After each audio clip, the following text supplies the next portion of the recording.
Akhir-akhir ini terasa ada sedikit penurunan penjualan. Tentu bisa banyak analisa ya. Bisa jadi dari daya beli, ya bisa. Bisa jadi juga terlalu banyak daerah itu. Daerah lain masih kurang, tapi daerah itu terlalu banyak. Ya bisa jadi seperti itu juga. Makanya Indonesia ini kan negara inflasi ya. Biasa dengan berjalannya waktu, biaya akan naik terus. Dulu saya 400 juta cukup, sekarang teman-teman 1,2 miliar. Mungkin kalau teman-teman masih menunda-nunda, 10 tahun lagi bisa 2 miliar atau lebih loh investasinya. Jadi memang di negara inflasi seperti Indonesia ini lebih cepat, lebih baik.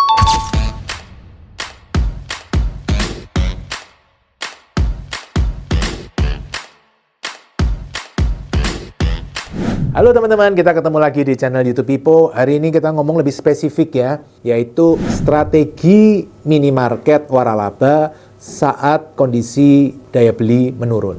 Hari-hari ini teman-teman banyak yang mengatakan bahwa daya beli turun ya. Entah itu benar atau tidak, itu tergantung sudut pandang masing-masing. Produknya juga tergantung apakah sedang mengalami tren ke bawah atau sedang mengalami tren ke atas ya. Tidak semua produk seperti itu. Tapi yang dialamin oleh minimarket waralaba, akhir-akhir ini terasa ada sedikit penurunan penjualan. Tentu bisa banyak analisa ya. Bisa jadi dari daya beli, ya bisa. Bisa jadi juga terlalu banyak daerah itu. Daerah lain masih kurang, tapi daerah itu terlalu banyak. Ya bisa jadi seperti itu juga. Atau bisa jadi juga karena faktor-faktor eksternal lain. Misalnya daerah situ ada pabrik, tiba-tiba pabriknya tutup, sehingga orang beramai-ramai keluar dari daerah situ, atau daerah situ perekonomiannya turun. Nah, teman-teman di sini ada yang punya minimarket nggak? Kalau yang sudah punya minimarket waralaba, materi hari ini akan sangat cocok untuk teman-teman. Apa yang saya lakukan dalam kondisi hari ini? Untuk yang belum punya minimarket waralaba tapi punya bisnis-bisnis yang lain, ini juga akan cocok materinya.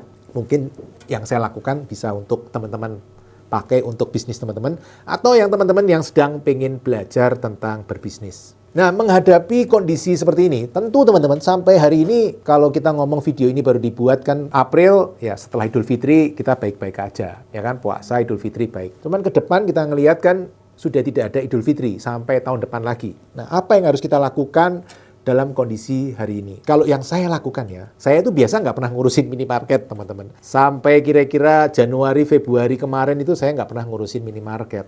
Cuman saya merasa bahwa sekarang sudah waktunya kayaknya saya perlu menangani minimarket jaga-jaga. Kalau kondisi memburuk, saya sudah siap. Kalau enggak, ya nggak apa-apa. Berarti toko akan lebih bagus. Yang pertama saya lakukan adalah saya memastikan orang bisa belanja dengan nyaman, teman-teman. Tentu banyak faktor, termasuk toilet yang bersih, parkir yang nyaman, kalau bisa tidak ada parkir tapi tempatnya nyaman, AC-nya dingin, barang dagangannya lengkap, bersih. Ya, biasanya itu ditangani oleh franchisor. Saya mah tinggal lihat-lihat aja ya. Tapi saya memastikan, bukan saya yang ngerjain ya, saya memastikan gimana kondisi toko yang ini. Saya kadang-kadang Sabtu Minggu datang, kalau dulu datang mungkin 5 tahun sekali belum tentu datang ya. Kalau sekarang ya 2-3 bulan sekali keliling toko-toko saya yang di Jabodetabek. Kalau yang luar kota ya 2 tahun sekali lah ya. Nunggu nanti ketika e-faktur atau saya telepon ke franchise manager tanya kondisi toko bagaimana. Nah, itu yang saya lakukan, memastikan toko saya nyaman untuk jadi tempat belanja. Hal yang kedua teman-teman, saya berusaha meningkatkan penjualan. Dorong terus SPD, kita istilahnya SPD, sales per day ya. Dorong terus, SPD supaya naik, dorong terus. Tentu ada beberapa cara-caranya teman-teman. Tidak semua saya bisa ngobrolin secara online ya. Ada yang perlu kita ngopi-ngopi karena itu berkaitan dengan strategi masing-masing toko.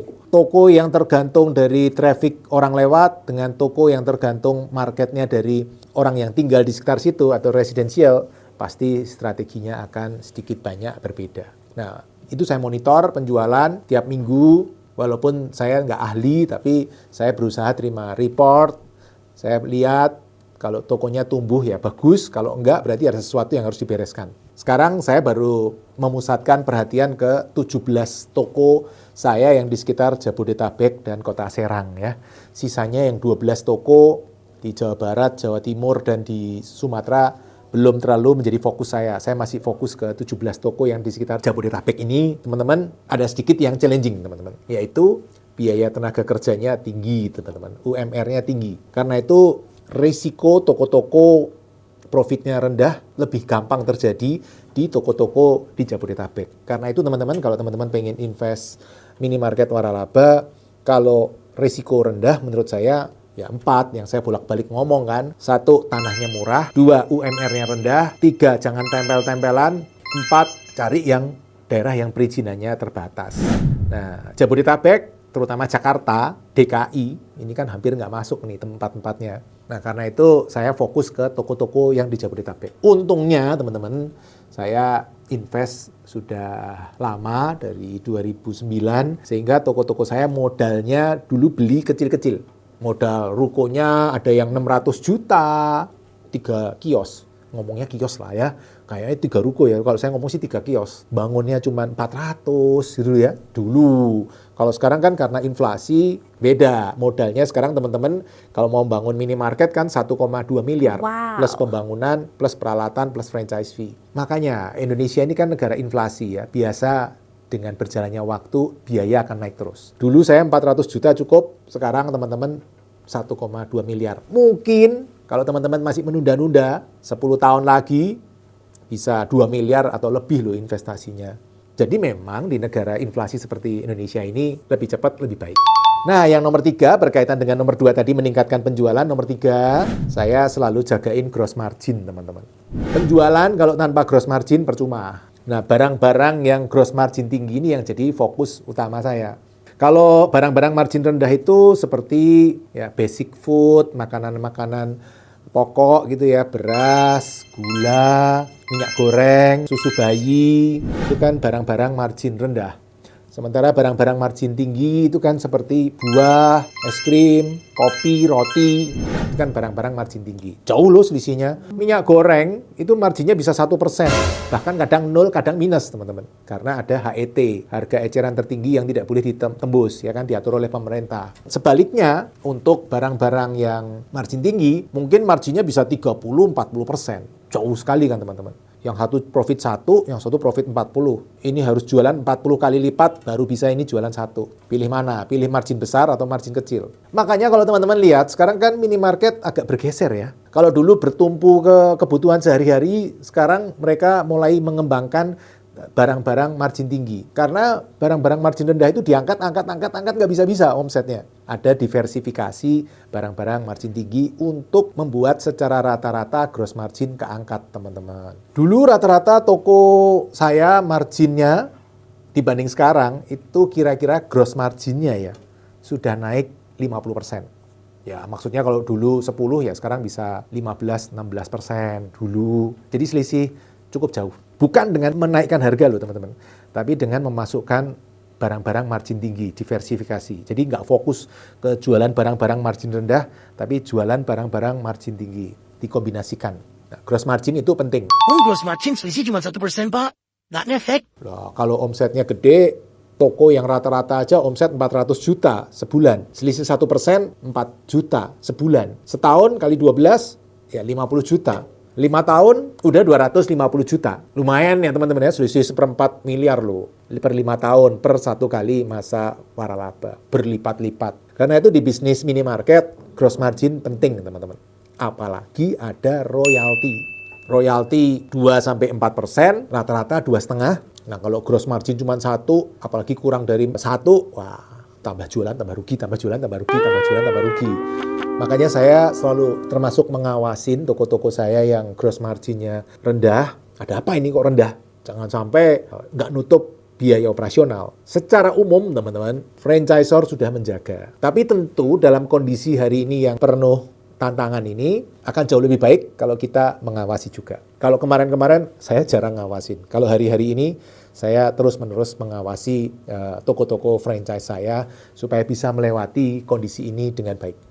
Nah, yang terakhir yang saya lakukan adalah saya memonitoring terus-menerus laporan keuangan.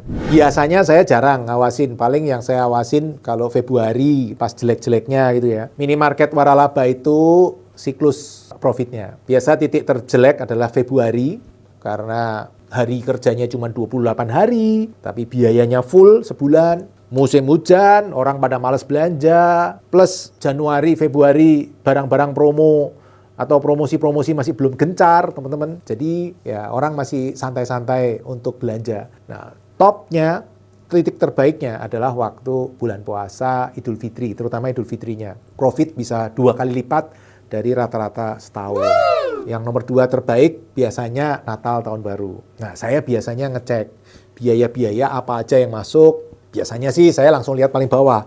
Kalau bawah udah bagus, ya sudah saya lewatin. Nah, teman-teman, tadi 4 hal yang saya sedang awasin hari-hari ini ketika ada berita katanya loh, ini saya nggak tahu benar atau enggak, daya beli sedang turun. Mudah-mudahan kondisi ekonomi segera membaik, mudah-mudahan bisnis segera membaik, mudah-mudahan daya beli juga segera membaik. Nah, menurut teman-teman, daya beli ini sedang benar-benar turun atau enggak sih? Tulis ya nanti di komen, kita ngobrol-ngobrol. Salam Passive Income Property. Ini setelah mengikuti video hingga selesai, untuk yang belum subscribe, ayo subscribe channel Pipo Hargianto dan klik lonceng notifikasi untuk mengikuti video-video selanjutnya.